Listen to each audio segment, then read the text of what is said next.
This is a direct response to Jill's video here, and basically continuing that thought. And so I would also like to quote the same author, Chris Hedges, and just elaborate a bit further on these thoughts. In decaying societies, politics become theater. The elite, who have hollowed out the democratic system to serve the corporate state, rule through image and presentation.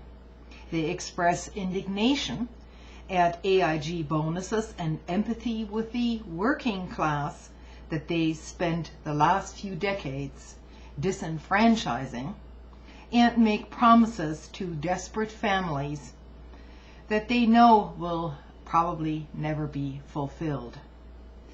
Once the spotlights go on, they read their lines with appropriate emotion.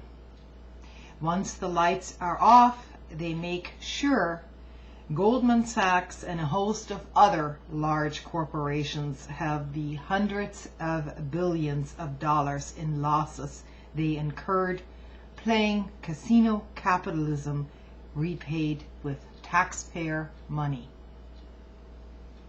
We live in an age of moral nihilism. We have trashed our universities, turning them into vocational factories that produce corporate drones and chase after defense-related grants and funding. The humanities, the discipline that forces us to stand back and ask the broad moral questions of meaning and purpose, that challenges the validity of structures, and that trains us to be self-reflective and critical of all cultural assumptions, have withered. Our press, which should promote such intellectual and moral questioning, confuses bread and circuses with news and refuses to give a voice to critics who challenge not this bonus payment or that bailout, but the superstructure of the corporate state itself.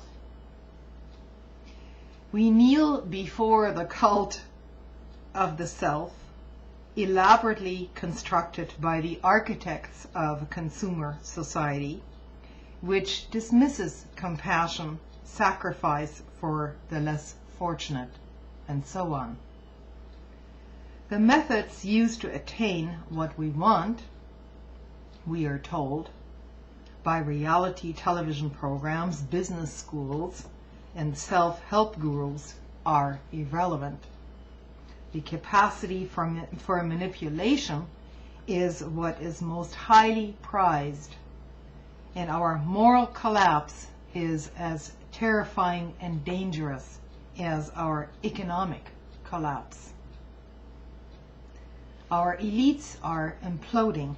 Their fraud and corruption are slowly being exposed as the disparity between their words and our reality becomes wider and more apparent.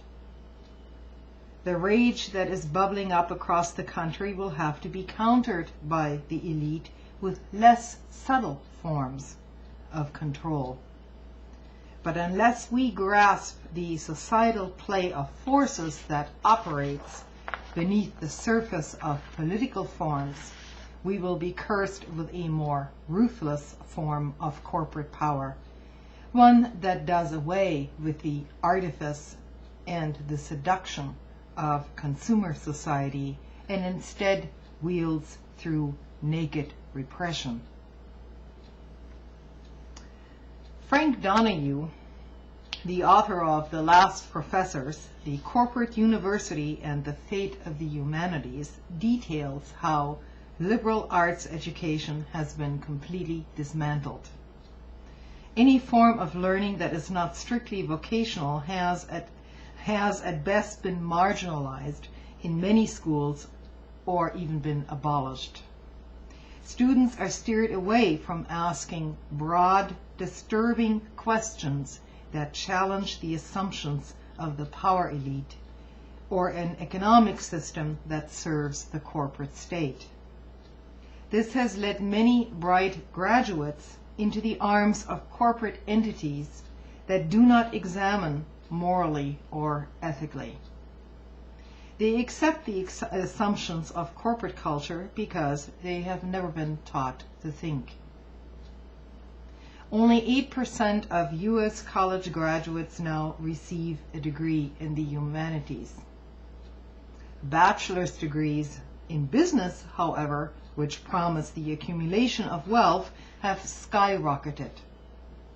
Business majors since 1970 to 1971 have risen from 13.6% of the graduate population to 21.7%.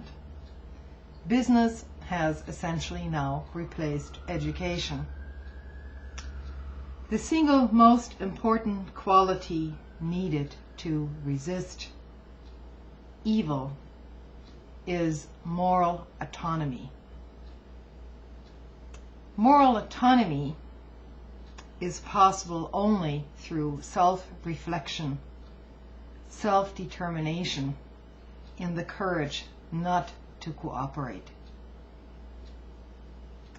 Thanks for listening, and this article was written by Chris Hedges, and I'll post a link to it. Thanks.